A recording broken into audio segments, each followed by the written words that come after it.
This is our, I think, fifth, sixth, seventh year doing this partnership with Verde Exchange. So the World Trade Center and the LAEDC is delighted to be back again.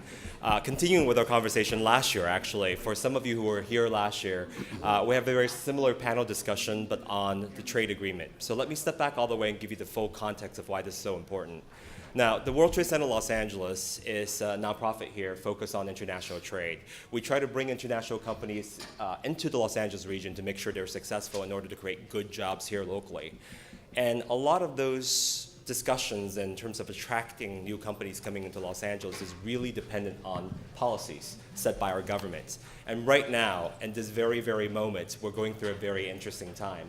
This week, right now, there's a sixth round of negotiation happening in Montreal discussing NAFTA and the future of NAFTA. And many of you have already heard from our president that there's a discussion about whether tomorrow he will make some sort of a sudden announcement that possibly we might be renegotiating NAFTA another way or maybe even withdrawing ourselves from NAFTA. Now, this is important to us in Los Angeles because Los Angeles is really dependent on trade. Our GDP is now over $700 billion, making Los Angeles County the number one county economy in the nation. And a lot of that has to do with trade directly. Our two-way trade with the world at Los Angeles Customs District is approximately $450 billion. So our vitality, our economy, the diversity of it really has to do with our international partners. And of course, Mexico and Canada are very, very closely linked with us. In fact, not just Los Angeles, but the United States, it's estimated that a third of our exports go to Mexico and Canada. However, trade sometimes can be seen as positive, but in other angles, it's not seen as very positive by some people, especially during the administration right now. For example, currently, about 14 million jobs are tied with NAFTA. It's been documented that these jobs are tied in with the development of NAFTA. However, there are also arguments that stated that since NAFTA, about 700 manufacturing jobs have left the region because of NAFTA. So what is the truth of this? And basically, what is the future for us? Where can we go here? And today, I'm delighted to have a great panelist here to be able to help us shed some light in terms of what's going on right now, what's going to happen in the future, and where do we stand in Los Angeles in order to make that impact. So I would like to introduce our three panelists, but their full bios are actually listed on your sheets right there in front of you. First, I would like to introduce Ambassador Mickey Cantor. He's a partner at Mayer Brown, and currently is also the chairman for Lexmark, and also on the board for Vision to Learn. And he concentrates his practice on corporate and financial international transactions.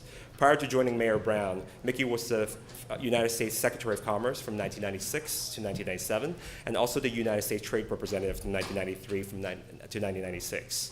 He's been called arguably the finest trade negotiator in the world and is said to be blessed with fantastic political insights and connection. And his background, you'll see, is very much tied in with NAFTA, and later on when we're talking about it, we're going to pick on this expertise. Second, we're delighted to welcome Madeline Janis. She's the Executive Director of Jobs to Move America, an organization that she helped found in 2013. Previously, she co-founded and served as the National Policy Director of the Los Angeles Alliance for a New Economy. Over the last 3 decades, she has led numerous economic, social, and environmental justice campaigns in California. She has provided training and assistance to community organizations and unions in dozens of cities across the country, and is widely regarded as an innovator in devising strategies to create good jobs and healthy communities. Last but not least, Ambassador John Emerson is the Vice Chairman of Capital Group International and served as the United States Ambassador to the Federal Republic of Germany from August of 2013 until January 20th of 2017.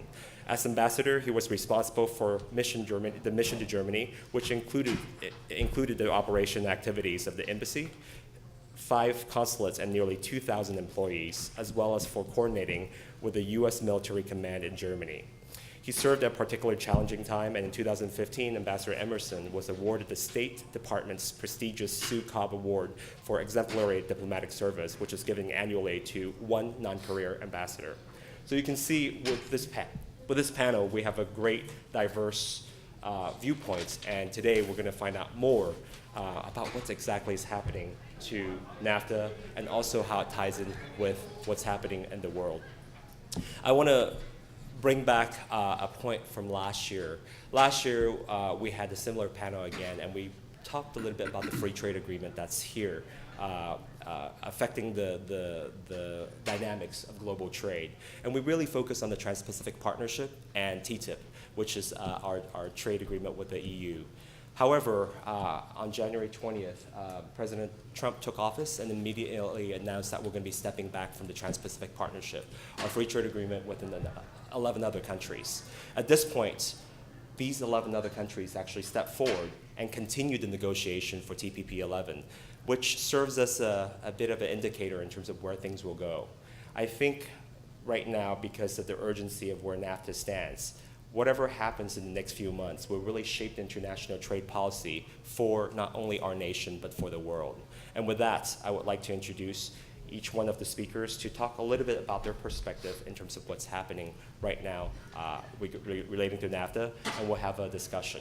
After the introduction, what I would like to do is make it a bit more of an interactive session. Rather than just me moderating the question, we're going to switch back and forth between the audience and myself. So please get your questions ready, and we'll be getting started shortly. So first, to start, if I can have Mickey give an opening remark, letting us know his thoughts. Is that because I'm the oldest? Is that the... More experience. You're afraid I'll fall asleep before you forget? Thanks, Stephen. Just a couple of remarks I'd like to hear from my compatriots up here, and then have a dialogue. Look, we can all get into very heated arguments about trade, but there's some simple rules about this we should all learn. Number one, we're going to have a global economy, whether some people like it or not. It's just there. Number two, if you have a global economy, you want rules. Rules in the interest of all of us and level the playing field and make it easier to do things like implement, as we did with NAFTA at first, labor and environmental agreements for the first time ever in any trade agreement in history. Now, were they tough enough? No. Have they operated as well as they should? No. Did they need to be updated? Yes, and I hope they are being updated in Montreal and so on. I know some of my representatives of Mexico are here today, and I would implore you, let's make sure we update those and really make them as effective as they should be. Third, no agreement, no rule, no matter how well stated, works unless it's enforceable and enforced. So I'm a little bit different than some people who have been USTRs, my predecessors or successors. I believe in enforcing trade agreements. I agree in enforcing trade laws. I think it's the only way to make it fair and to level the playing field. And for too many years, the U.S., because of the end of World War II, we wanted to strengthen Germany and Japan. We gave away our markets, gave away in the best sense in order to build their economies and rebuild them for safety, security, and for political reasons, which were the right thing to do. But those times are over. So the only question facing us today, the broadest question is, not the only, but the broadest is, what rules are we going to have? Can they be enforced? Will they be fair and reasonable, and will they level the playing field? So those are the issues that override all the other details we'll get into. You can argue, and I'll finish with this, argue until the cows come home, and Matt and I probably would argue about this a lot. What causes a loss of jobs? Why did they go? Why are they shifting? What is worked and what hasn't worked? All we know is the global economy is not going away. So the question for all of us is, how do we work to make fair rules, reasonable rules that can be enforced? Great. Thank you, Mickey. Next, we have Madeline Janice. Please. Well, I want to start by agreeing with something that Ambassador Cantor just said. I believe the global economy is here to stay. And, I believe I am an internationalist and globalist. But when we have a situation that was created in NAFTA, I don't think that's the kind of fair globalism that can really benefit the people on the ground. I think it benefits capital, being able to move across boundaries. But it causes huge detriment to workers in all countries to environmentalists in all countries, to local governments who have lost significant power under NAFTA and under global trade, and to small businesses. So, I want to talk a little bit about why, what I think is wrong with NAFTA, what has been wrong with NAFTA, and also then a few solutions that I think, could really help make a difference for people and for communities across borders. For me, and I've looked at some of the historical studies, because I'm an advocate who also believes in facts, but I also believe that we have to fight for what's right. And that this last election showed a number of things, but one of the things it showed is that people are in pain. And the good jobs that we did have in the 60s, 70s, and 80s have been undercut dramatically. And part of the reason for the undercutting of those good jobs, the fluidity of capital, but also the suppression of rights by those workers, the rights to unionize, the rights to fight back, because what's happened? And you can see this from, and I've been an observer and a participant in this from the 70s and 80s to the present. You look at the recent election in Mississippi that the Nissan plant and the United Auto Workers tried to organize those workers for 14 years. And what happened? There was an election and it was a pitched battle, and people in the community and local officials all told the workers in that plant, if you vote yes on this union, this plant is moving to Mexico. And that was in every storefront, and that was told to every one of those workers, and guess what? They voted no. Because the fear of losing the factory was so great that they voted to give away, to not have bargaining power. And I have been a local official. I was an official on the city's community redevelopment agency in Los Angeles for 10 years. I'm on a state commission right now.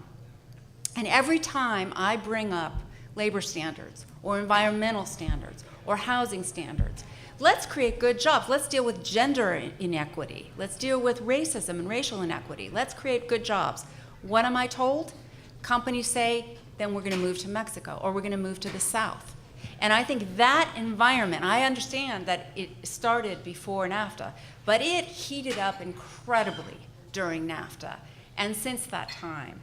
And I've seen those big numbers. We've created all these great service jobs, and we've created all these great healthcare jobs, and so we lost some manufacturing jobs. But I think what we've also seen is this false dichotomy, right? Do we care about workers or do we care about consumers? As though workers and consumers have nothing to do with each other. So let's just say solutions. We are advocating for local governments in the United States to be able, and in Mexico and in Canada, to be able to use our power, the power of our investment, the power of what we buy, to insist on responsible, good standards for jobs, for environment, for training, and those companies from wherever they're coming, as long as they're willing to meet those standards, then we should encourage them to come.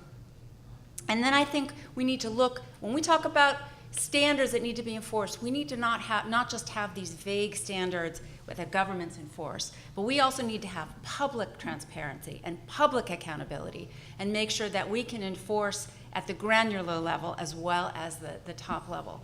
So I think if we were to do these things, to equalize power, to create enforceability, then we would have a lot better global trading situation than we have now under NAFTA. Thank you, Madeline. Thank you. First of all, it's great to be back here. I was here last year, as was Mickey, and got to speak to a number of you. I had just returned from Germany. When President Trump did this, I was somewhere over Greenland with my family and golden retriever in the hold of the plane. And I think this was the first opportunity I had to sort of reconnect with folks in Los Angeles. And in particular, I want to say what a privilege it is to be with the Consuls General. And having had 5 Consuls General in Germany, the work that you do is of absolute critical importance to not just your home country, but to your host country as well. And in particular, your active engagement here in Los Angeles with this organization is something that's deeply appreciated and necessary, and I think an example, and we would all agree, of the best part of globalization. Mickey made the comment that we can, you know, what I want to do is step back a little bit and maybe look at the big picture, maybe from the standpoint of what I observed in my almost 4 years in Germany, when I was beating my head against the wall in terms of the TTIP negotiation. The difference between Mickey and me is Mickey actually closed his deals. I wasn't as successful. But the other difference is I actually reported to him when I was in the Clinton White House. So it's one of my true mentors in life, and it's always great to be. Poor training. Yeah, poor training, that is for sure. Good point. So anything I say that's wrong, you can blame him for. In any event, you know, Mickey made the comment that we could argue till, you know, the cows come home about, you know, what has been the cause of this, you know, terrible job loss and transformation of our economy from a situation where most of our parents grew up in an environment where you could work in one company for your whole life, you could retire with a good pension, good health care and all that. And as we all know, that is very much a rarity, with the exception perhaps of public workers in this country now. And I think there clearly has been a lot of pain. And that pain was very much reflected, not just in the Trump election, but also in the Sanders, the energy that Bernie Sanders was able to generate during the course of his campaign. So this is in fact, you know, you talk to a lot of Trump supporters and they would say, well, who's your second choice? Well, Sanders. I mean, the messaging there was actually quite consistent. And I think people know and understand that they can't, stop the next generation of container ships from being generated. They aren't going to be able to stop globalization. They can't stop the next generation of robotics. And so if there's anything to, basically blame what's been happening in society on, it's a trade agreement. And by the way, that was pretty successful politics in this last election, fortunately or unfortunately, depending on your point of view. But I don't think we're giving enough emphasis on what I think is been sort of the true area of responsibility, although it's clearly shared here, and that is the technology revolution and the rise of automation. And the fact is, every time we pass a trade agreement in the United States, we do something called TAA, Trade Adjustment Assistance, and it's nothing. It is a tiny bit that's put in the legislation to appease certain folks that find it hard to vote for a trade deal, that does nothing to deal with the reality that every time you have a trade agreement, there are going to be winners and there are going to be losers. And we need to address that reality. And when I look at the changes that are coming about in the era of technology, and particularly the movement towards driverless cars, if we don't get this right from the standpoint of what happens to these folks who are going to be left behind. And by the way, driving cars and driving trucks is a great entry-level position for immigrants. This affects people coming from your countries to the United States. If we don't get that right, we're going to continue to see a rise of frustration and populism, not here in the United States alone, but also what we're beginning to see in Europe, and in particular in Eastern Europe. And I think that is that's a real concern. I think we've got to get that right and figure out how to do it.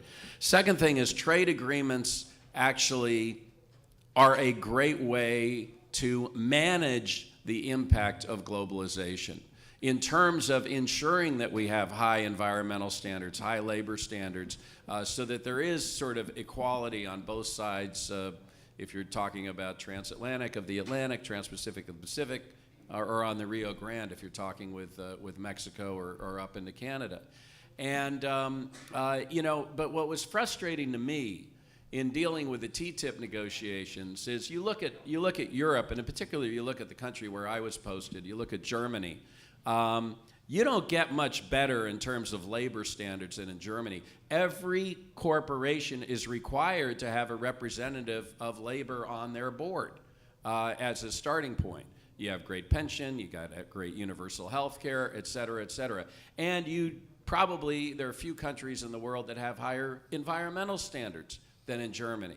And yet, folks here weren't really, they were paying more attention to TPP than TTIP, but I sure heard from a lot of people from, from the progressive elements of America who were upset about TTIP, that was going to be, again, yet another agreement where we would be disadvantaged. If anything, the way that negotiation was going, I think the Europeans would have been disadvantaged. And the final point I made is on the point about local cities, communities, states being able to enforce standards. I mean, I think that, and you see that with different minimum wages and all that. I think that's something that's necessary and in fact possible. But what I worry about is the biggest complaint you get from other countries, and I bet most of you will end up nodding your heads on this, is when they look at the United States and accessing market, it's our Buy America policies, which are typically local and done at the local level and done at the state level. And they're used as an excuse by the other countries that we negotiate with to kind of restrict our access to their markets. And so I think that's something, not saying we give that up. In fact, that's probably a pretty good negotiating tool that we have, but I'm saying that's also something that we have to be cognizant of as we move into an environment where, particularly with the federal government stepping out of this space of environmental protection and workers' rights, as local and state governments play more of a leading role. Thank you. Perfect. Thank you, John. Now, before we get started with the discussion, actually, I wanted to start the conversation first because I wanted to wait till the room is full because we knew that a lot of people will be coming. And this this panel wouldn't have happened if it wasn't for our friends over at the Verde Exchange, David Abel and Jeremy Davies. So I want to thank you for your continued partnership, for allowing us to be here. And also, with World Trade Center, also the CEO of Los Angeles County Economic Development Corporation, Mr. Bill Allen, has been partnering with David since the beginning, so it's been a wonderful partnership so far. And most importantly, it's the Los Angeles Consular Corps as well as the trade commissioners that are here. Los Angeles blessed as the third highest concentration of the Consular Corps anywhere in the world after New York and after Hong Kong. We have over 100 of such countries represented here. And today, from whether it's Senegal, from Finland to Germany to UAE, we see a lot of great representation here, and we hope to continue this dialogue. And this is why LA is so much the leader in that voice. And we hope that you'll stay after the discussion for our cocktail reception that's going to be hosted by our friends at Tri-Counties Association of Realtors right outside at 5:30. But now we want to get to the meat of things. The first question to the panel is, what is the perception, the public perception right now, both domestically and from the local community right now, of specifically NAFTA, but as a whole, free trade agreements? I think some of you mentioned earlier, during the campaign and even before that, some of the information is not quite saturated through. And for example, on January 20th, when we withdrew from TPP, I was surprised there's not more discussion, whether good, bad, or supportive or anti-TPP. I just expected to be a bit more of a robust discussion about the impact and basically the future of our trading relationship with 11 other countries, and some of them are the fastest growing regions in the world. With that said, I want to get from your perspective, from the constituents that you've been working with, what is the general perception of free trade agreements and specifically NAFTA? Well, one of the, and John, you alluded to it, interesting things you find as you go around the world is every country in the world's population believes they lose with a trade agreement. Now, what's interesting is not everyone could lose. It's impossible that everyone is a loser. What it is the ideas of how you lose jobs in a modern economy that we have in the world today is so much more vague than if you look at what causes this. A trade agreement's always easy to get to. Look, trade agreements rarely cause much economic impact at all, frankly, one way or the other. What they do, though, which is interesting, is they create rules. As I said, hopefully enforceable and enforced. And what they do is try to level the playing field. There's so many other factors that create economic job shifts or job loss. technology John mentioned is number one on the radar screen. Number 2 is interest rates. Number 3 are wages. Number 4 is various rules and regulations. Number 5 is markets. Number 6 is whether you're a consumer economy or not. You can go on and on and on. Everything but trade agreements has much more impact than trade agreements. Now, do trade agreements cause some job shifts? Absolutely. Let me make it clear. Yes, they do. Do they cause much job loss? No. The answer is there's no evidence of that. But, unless you have trade agreements with tough rules that are fair, that level the playing field, with both sides, whatever the sides are, whether they're multilateral or regional or bilateral, come out winning, both sides winning, then they're not good agreements. So does NAFTA need to be updated? I want to get to that. Yes, it does. My God in heaven, we signed it in 1994, for goodness sake. That was eons ago. There was literally we had 100 websites in the world then, all on the 6th floor of the Commerce Department of the United States. That's all we had. There was no cloud. There was no artificial intelligence. None of this was going on. So now it has to be updated, absolutely. Does it need better enforcement in the NAFTA? Absolutely. Should we upgrade the labor and environmental standards? Absolutely. But that's what I hope they're doing. They just finished in Montreal. I hope they've made some progress. But we don't need to throw out the baby with the bathwater. What was created, by the way, started by Ronald Reagan early in the 1980s, calling for a North American common market. What we've created here is the largest free trade area in the world.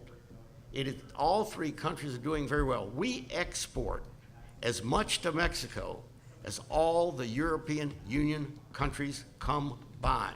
Let me say that again. We export as much to Mexico as almost as all the European Union countries combined, and more than to Brazil, to Russia, to India, and to there's one other BRIC country. What am I forgetting? Brazil, South Africa. BRIC country. South BRIC Africa, country. China. China. More to Mexico than all 4 combined. To Mexico. So folks, let's stop and think. Let's not throw out the baby with the bathwater. Let's try to provide some leadership in reaching rational, productive, strong agreements where every side benefits. Now, I believe, I'll just say one more thing. You might disagree with me. NAFTA has been good for all 3 countries. I think you cannot argue that, certainly with Mexico and Canada, and you can't with the United States if you look what's happened. But let me say one other thing. We've lost 7 million manufacturing jobs since 1980. We have gained 33 million other jobs in the U.S. We are doing quite well. Just listen to your president as he goes waxing eloquent how strong our economy is. Well, I guess NAFTA hasn't killed it. So we're doing quite well right now. Let's do better. We've got to make strong rules. We're going to have a global economy. Is that all 3 of us would agree? The only question is, on each of the rules, how would we disagree? We'll disagree some. That's fine.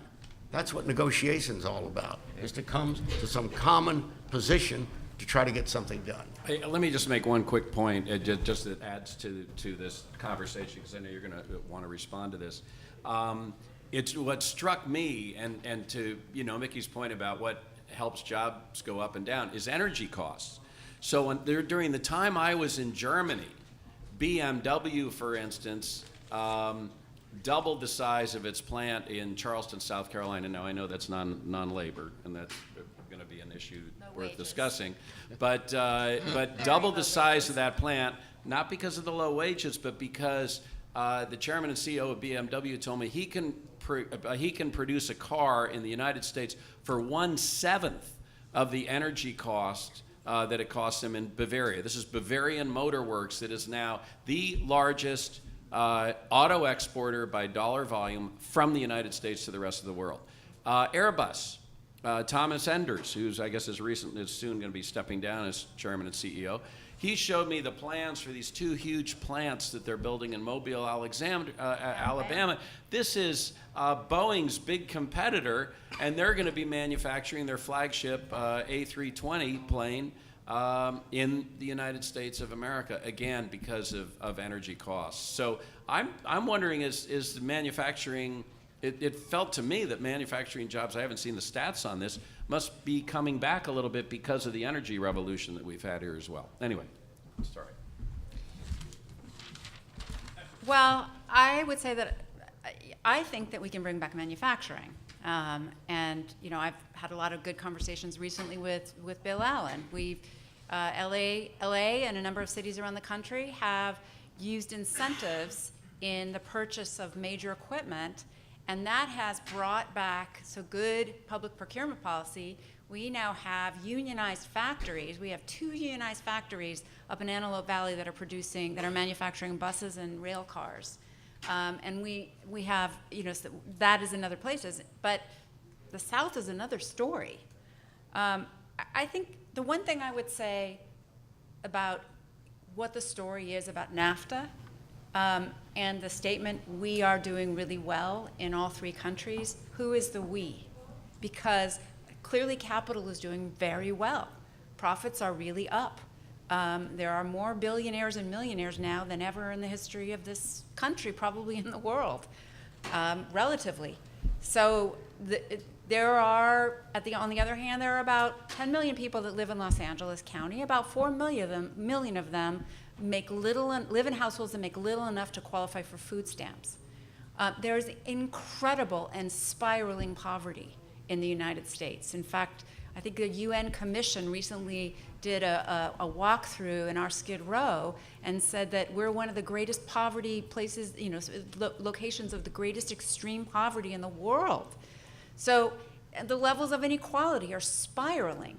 The quality of jobs, and I'm not someone who's fought for 35 years to try to win even a living wage, just barely enough to survive, and have had huge pushback. If we do that, then we're going to send jobs to Mexico. We're going to send jobs other places. So trade policy has some really big problems. Now, what's the public perception of trade policy? Part of the public perception is simple racism.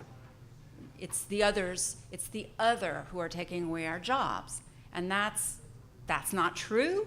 It's a terrible way to talk about the problems because it obscures the real problems. The real problems are that the people who matter, the real people on the ground, have their power taken away from them and are on the losing end. So what do we do about it? I think what we do about it is we embed in trade policy the power of democracy.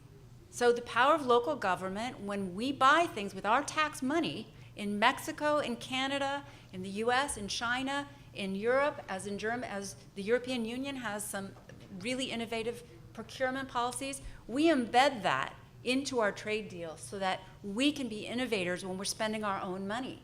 And by the way, we spend $2 trillion a year, according to the Volcker Alliance, on procuring goods and services every year, government procuring services and goods. So I think there's a lot more we can do to make trade policy more fair and then to create a different perception. I want to open this up to the audience, so please get your questions ready. But before that, there's been a discussion. We mentioned earlier that TPP on January 20th, after 7-8 years of negotiation, the White House just withdrew us from that discussion. And now there's a discussion that possibly we are going to withdraw if we don't get a good deal. In my mind, it's very complex after, it's signed in, it's almost 25 years. It's confusing. How do you basically withdraw from it? So We did. For No, we NAFTA, did withdraw. No, we did withdraw. You're talking about NAFTA or A TPP. Sorry, no, I'm talking about NAFTA. Oh, you coming said out right TPP. now. So Oh, okay. TPP, when it happened, that's what I was saying. We can, and it wasn't in place yet. So with NAFTA coming up, how do you step away from NAFTA with all the integration, and how's that going to affect our economy? Can we even do it? Like, what is the reality in terms of even if the president wants to withdraw us from NAFTA, at this point it's so tied in together, we will likely revert back to WTO rules. How does that impact the job creation? I think there's going to be disagreement in terms of job creation, whether it's good or bad, but moving in the future, what's next for us? Well, I'd like John to talk about this and how the Europeans have reacted to Brexit, which is a nice analogy to withdrawing from NAFTA. But number two, ask the auto industry, even the UAW, about the integration of the auto industry and the problem you would have if you began to withdraw to NAFTA, what would happen? We have a totally integrated North American auto industry, and it's doing quite well, folks. And we have a number of foreign auto companies that invested in the United States, and they're making hundreds of thousands of cars, and they're exporting a great number of them, and they're good jobs. So, you know, they're not good jobs? No. Oh, They're better okay. than no jobs. Gee, are they better than McDonald's? Are they better than, I didn't realize they weren't good jobs. I think the Nissan plant in Nashville, Tennessee, which is the largest auto plant in North America. You mean the Volkswagen? No, Nissan plant in Nashville, Tennessee, largest in North America. You go down there and you ask, and people there, including liberal Democratic leaders, will tell you it's the greatest thing that ever happened. So come on, folks. Look, you gotta be, all of us, including me, have to be more balanced in the way we think of these things. We've got to look at it and say, what is the reality? How do we deal with it? How do we create good paying jobs? The 33 million jobs we created pay a higher average wage than the manufacturing jobs we lost. Those are the facts. Now, that doesn't mean manufacturing jobs aren't good. I want manufacturing to come back if we can as much as possible in the United States of America. But every developed country on the face of the earth is losing manufacturing jobs. That's the reality. So the question is, what do we do about it? How do we deal with the problem? I've got one that has nothing to do with trade. We need a better educational system in America. We are really falling behind. It's a disaster. And you talk about poverty. I represented poor people. I was a legal services lawyer for years. That's where the problem is. And if we don't do something about education in America, starting with K or even pre-K, we are making a huge mistake, and we're not going to be able to compete with the rest of the world. Well, I just remember a joke that former Labor Secretary Robert Reich told once at a speech I heard him, where he said, you take the average of me and Kobe Bryant, and you get, 6 feet. And, he's 4'11". And so if you just look at the average of the wages that have, for the jobs that have been created over the last 10 years, you're putting together, the high tech, you're putting together insurance industry, professional jobs, which have grown, with low-wage service jobs and increasingly low-wage manufacturing jobs, then it makes it look like we're doing okay. Or you do the same thing in Mexico. But if you look at the reality that people are facing in terms of the majority, the fastest growing jobs are the lowest wage jobs. They're not enough to live on. They're not enough to raise a family on. You can train, and I believe in improving our education system. We need to do that. We need to invest. But you can train people all you want. And if the only jobs available is a McDonald's job, then that person is not going to live a good life.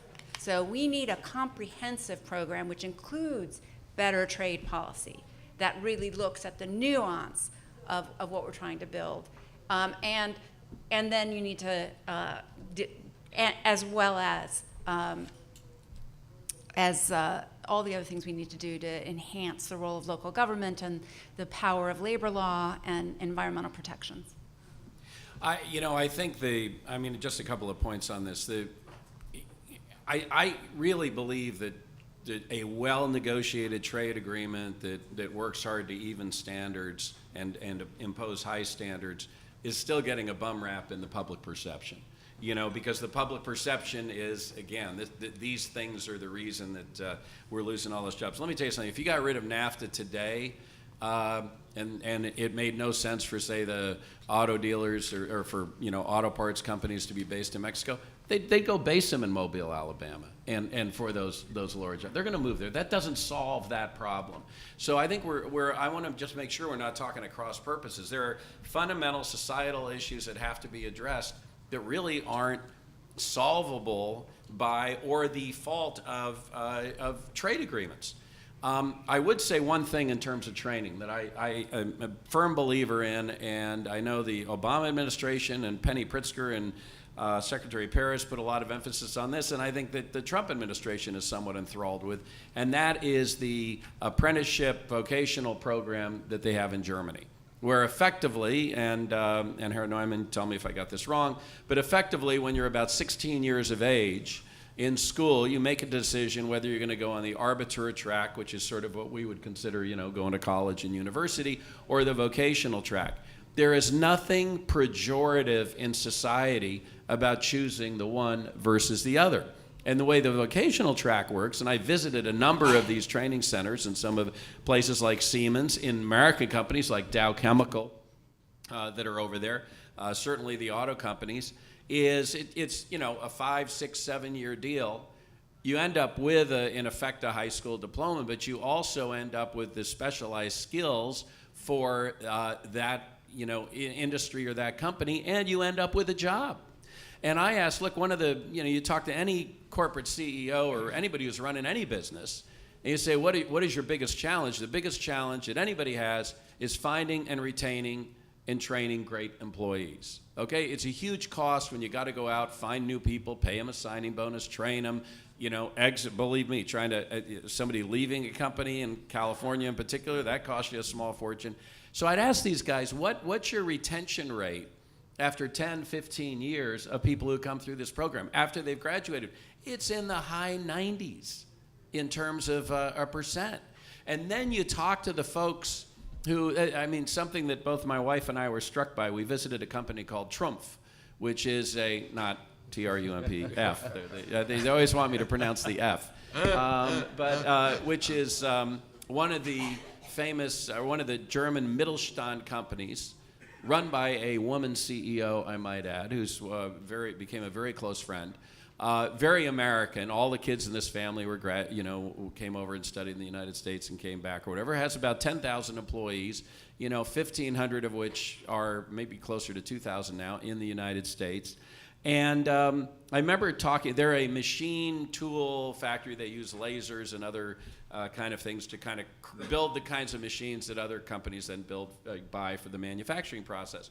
And I remember when Nicola Leibinger was taking us through the tour of the factory, she took us to a gentleman who was standing there next to some big machine. She said, I'm making the name up, but Hans is the best, laser cutter in Germany. And he was beaming. This guy was probably in his mid-50s. And so, Hans, show him what you can do. And he, did some incredible things that you go, wow, that's amazing, you can do this. And, but the pride, the sense of pride. And when the economic downturn happened, this is what they did. And it was typical of people in the Mittelstand. The owners of the company would say, okay, here's what's going to happen. We're not going to be doing 40-hour weeks. Maybe you're going to be doing 30-hour weeks or 35-hour weeks. We're going to take no pay until we solve this thing.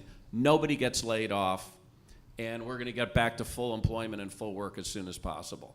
That's the way they handled that situation. I think we could learn a lot from Germany in terms of both the vocational program, which is a joint partnership between government and the companies, and just from that attitude of how you handle workers in an economic downturn. Just a quick one to add to John. The state of Virginia, first under Tim Kaine, now under Terry McAuliffe, has something called Governors Academies. They have tried to copy what you're doing in Germany. Tried to copy. Now they haven't gone as far, haven't been quite as successful, but it's a great step in the right direction. Well, I actually want to respond too, because I have studied and been to Germany and very admiring of the German model. The challenge, and I've also done a bunch of factory tours in the South, places like South Carolina and Greenville, where there's also been an effort to import the German model. And the problem is this: the German model is a three-legged stool, and each leg of that stool is equally important. And what are the three legs? The three legs are government, investment in vocational training, and requiring certain rules of the road. Business, also investing in not just on time manufacturing, but in investing in training and believing in training and making that possible. And unions and workers who can give input and feedback on the production process, on the curriculum, on the training process, on wages and benefits. And each leg of that stool is equally important. And that's what's so fantastic about the German model. Now you import that to Greenville, South Carolina, but you only bring in two legs of the stool. So you have business invested, and you have, to a much lesser degree, government invested. And the stool falls down because you go into those factories and workers are afraid to open their mouths. And you probably see almost all white men, hardly any women. And workers they're afraid to death to say, ooh, this is not efficient, this is not effective, we could do this a lot better. They're afraid to bring up the fact that they can't get their kid to childcare on that schedule, so they quit. And there have been a bunch of studies by German companies who have tried to set up the same program in the US, and they can't get worker feedback on the production floor because of this problem. So you can't just look at the German model without looking at the fundamental problem in the American political system, which is that workers have no power and that worker rights are not regarded as human rights. Question from the audience. This would be for Ambassador Cantor. So share with us your perspective, being a former Commerce Secretary and USTR. What are the pros and cons of bilateral agreements versus multilateral agreements? And in what cases are some better? In what cases would one be better than the other?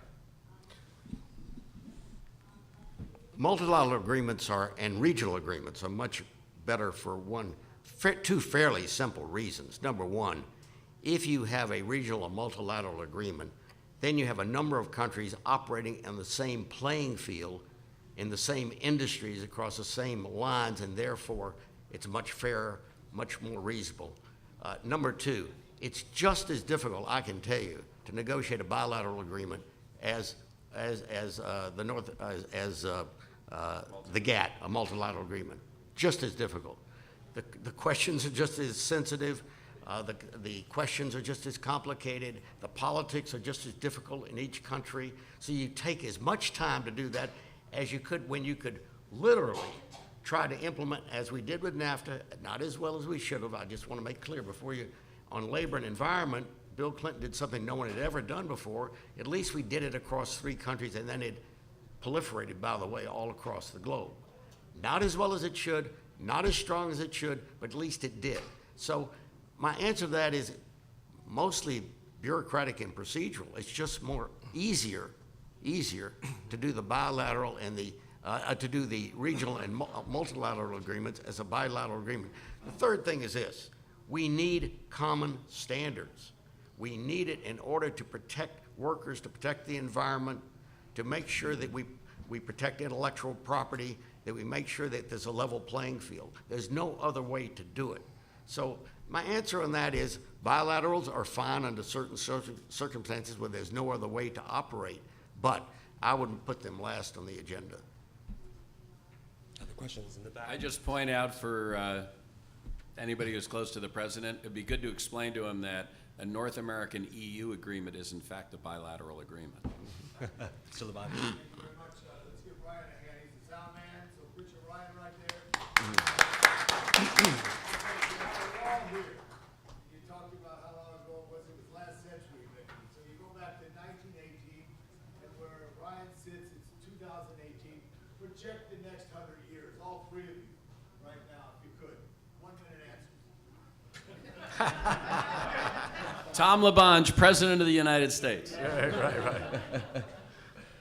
Go ahead. Okay, all right. Well, if you're saying this is my chance for a fantasy thing, or what I think is reality, so I'm going to choose the fantasy part. I think that we build, a really strong movement of local government and communities and workers and environmentalists across borders across the world to stand up and create a set of real standards, a set of city, regional, community standards that give a fair life to people, and that is embedded in trade agreements and in laws, and we have a much fairer and better world. So that's my. I know, of course, it won't happen, but Go back 100 years. No women's rights, no civil rights. America wasn't what it is today, nor was the world, by the way. The economy was even much less fair than it is now, much greater poverty. We entered the 20s, but then went right into the recession in the 1928, 1929. We're going to be much better off, but things will change, and I'll finish my answer with this. We'll have a federal educational system. We will not have this local educational system, which is born out of agriculture, which should be over. We need national standards, very high standards in America, to build our workforce and to build our educational level. I think we'll have much fairer distribution of capital, that many more people have access to it and can build their own operations, businesses. I also think, by the way, if women's rights are moving today, they'll even be stronger then, and I think we'll become closer, much closer than to a really fair society. we'll be Sweden. Those are wonderful, wonderful visions. And you know, when you sit and look at how the Me Too movement seems like that to have been transforming things. Look at LGBT rights and an issue that in 2008, Barack Obama could not entertain the idea of saying he was for gay marriage, and in 2013, in his inaugural address, after his re-election, actually spoke about it in his inaugural address. I mean, that just shows you how quickly you can hit on some of these. My fear is it's going to get worse before it gets better. Because I think for us as a society and as societies around the globe to make the kind of fundamental changes that need to be made to end up with the world that my co-panelists described, and certainly I would hope that that's where we are as well. I think we got to hit more of a bottom, and we're headed there with this move towards authoritarianism in different parts of the world. We're headed there with this terrible situation of refugees. If you take the number of people who are either displaced people internally or externally, and you throw them all together, you got the 24th or 25th largest country in the world. It's something like 65 million people. We've got to deal with the reality of the way technology and particularly AI is going to impact our lives and impact our society, and a lot of it will be for the better, and a lot of it's going to be problematic. I just hope we don't get to the Terminator kind of scenario. But in any event, I fear that it will get worse before it gets better. But I am certainly heartened by seeing some of these dramatic changes in our cultural attitudes take place so swiftly as we've seen in the last few years. I'm going to bring it back to a more selfish level, LA level. When we talk about international trade in LA, we have to talk about China. And I think the world right now, they do have to look at China. I mentioned a little bit about the Trans-Pacific Partnership. I think some of our, not only government officials when it comes to trade, but also when it comes to military, stated that TPP was actually a strategic move in order for when trade with other nations are strong, sometimes it prevents some unnecessary military action that's happening. With the United States walking away from our Asian partners along the Asia-Pacific Rim, and with China now really taking a bigger role, especially with their One Belt, One Road strategy, where there are over 60 other countries that are coordinated with this effort. And as the consumer market is changing to have more consumers coming out of the 1.4 billion population of China, where does that leave the United States in the future, as you see, not only for NAFTA, but also certain folks said TPP was a way to upgrade NAFTA as well, and certain Yeah, it language was. has been It taken was. from TPP and inserted into NAFTA to upgrade the environmental and the labor various aspects. So I guess the question to this final question to the audience, to the panel, is with this perception, this perspective of global trade as a whole on a macro level, with where China is right now, where does that put the United States now that we've stepped away from TPP, we're renegotiating this NAFTA, and with the back and forth that do we have the credibility to move forward to be the global player that we once were? This is, I'm glad you said this. There's a duopoly in the world between the U.S. and China. And China's critical to us politically, strategically, and economically, as we are to China. And I think both the Obama administration, and I am a dyed-in-the-wool, yellow dog Democrat, the Obama administration made a mistake, and this administration is making a mistake. What we have done is Obama's administration tried to surround China. We have withdrawn from Asia in this administration. China is critical. It's about jobs. It's about growth. It's about strategic and political compatibility, and we're not taking advantage. We've left a vacuum, and China is filling it. One thing that has bothered me, the Chinese asked to come into TPP in the Obama administration. We said no. I can't imagine, yes, I can't imagine anything more in the interest of the United States than to bring China under very tough TPP rules, by the way, very tough rules. We didn't do it. We said to them, no, wait till we've done it, then you can come in later. Well, the Chinese, walked away, of course. That's what happened. Now, here we are with this administration withdrawing from TPP entirely, leaving a vacuum with Asia. China is filling it, as Stephen just suggested and cited. And what's happening, we're not going to like the rules that are going to be written. I can guarantee you that. This is not anti-Chinese on my part. I am pro-Chinese. But we have been the leader in creating good, strong trade agreements, even though you may not agree with all of them. It's okay. But we have obviously been the leader in the world with that. And we should do more of it, and what we've done is abandon. Well, I agree with you that we have abdicated our responsibility to be global partners and to have conversation. I've had this recent couple of experiences dealing with Chinese companies and state-owned companies. And I've had an interesting experience in Chicago, for example. China Railway, which is a huge state-owned company, largest rail manufacturer in the world. They bid on a big contract that the Chicago Transit Authority issued, a $1.5 billion contract that had some good U.S. jobs language in it. And we brought the community together to negotiate with China Rail.